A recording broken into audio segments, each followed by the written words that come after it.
Entertainment. Yeah! Factor ng NCH Pamilya.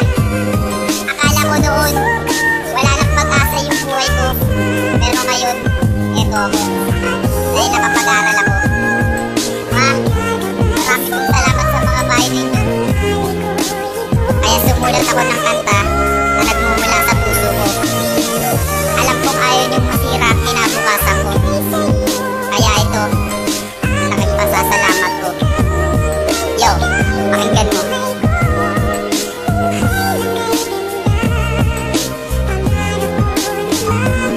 Hanggang ngayon aking inay, di mo ako pinabayaan. Kahit na ang tulad ko sa'yo'y maraming kasalanan. Pinag-aral mo ako, ito ang ating kahilingan. Makatapos lang ako, yan po ang iyong kagustuhan. Aking kapayan ako, itinuwid mo ang landas. Dahil sa pag-aaruga niyo, walang makakatumbas. Ika nagkulang para sa'kin noon sa hanggang ngayon. Sa araw-araw na trabaho, umaabot ang taon. Di mo iniinda ang pagod, mabuhay mo lang ako. Dahil ayaw niyo pong masira ang kinabukasan ko. Kahit napakaraming problemang pasan-pasan ninyo, nagagawa niyo lang pasan para sa punsong tulad ko. Nasa katulad kong anak, lahat sinakripisyo niyo, binibigay niyo para sa'kin ang lahat ng gusto ko. Wag po kayong mag-alala, mahal ko po ang tulad niyo. Laking pasasalamat ko, ikaw ay dating nalayo. Nagsisisi na ako, inay, sa aking nakaraan. Ang payo niyo sa aking dati, di ko pinapakinggan. Kasi lahat ng pagod niyo, hindi ko kayang saklian. Ang tama na katulad ko, pinilit niyong magbago yan. Kaya hindi ko sasayangin ang lahat ng inyong turo. Ang pangakong binitawad sa Diyos ko, pati sinuko. Para lang malaman niyo na kaya kong panindigan. Ang kasalanan ko sa'yo noon, di mauulit yan. Dahil sa kapila ng hirap niyo, ako ay nataon na pagsubok na para sa'kin. Kailangan kong mapagdahanda ko na itong tapusin para ito sa inyo. Dahil ito'y sorpresa darating sa buhay kong ito. Salamat po aking inay, lagi kang nasa tabi ko. Dahil ayaw mo papayaan ang isang katulad ko. Dahil ayaw mo rin masira ang kinabukasan ko. Inay, ayaw mo rin masira ang kinabukasan ko. Oo, ayaw mo rin masira ang kinabukasan